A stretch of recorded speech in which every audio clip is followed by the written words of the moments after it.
বিশ্বের প্রভাবশালী চলচ্চিত্র বিষয়ক ওয়েবসাইট এশিয়ান মুভি পালস প্রকাশিত ২০২৫ সালে এশিয়ার সেরা ২০ সিনেমা তালিকায় জায়গা করে নিয়েছে বাংলাদেশের ৩টি সিনেমা। তালিকার ৫ নম্বরে রয়েছে মেহেদী হাসান পরিচালিত বালুর নগরীতে, ১৭ নম্বরে সৌমিত্র দস্তিদারের জুলাই ৩৬, রাষ্ট্র বনাম নাগরিক এবং ১৯ নম্বরে স্থান পায় নুহাস হুমায়ুনের অ্যান্থোলজি দ্বিতীয় শ। ২০১৯ সাল থেকে এশিয়ান মুভি পালস নিয়মিতভাবে এশিয়ার সেরা সিনেমার তালিকা প্রকাশ করছে।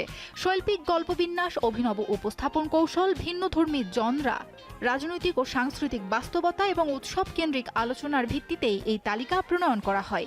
প্রতিবেদনের সমকালীন এশীয় সিনেমা নিয়ে বলা হয়েছে, এই অঞ্চলটির সিনেমা দিন দিন আরও শক্ত অবস্থান তৈরি করছে।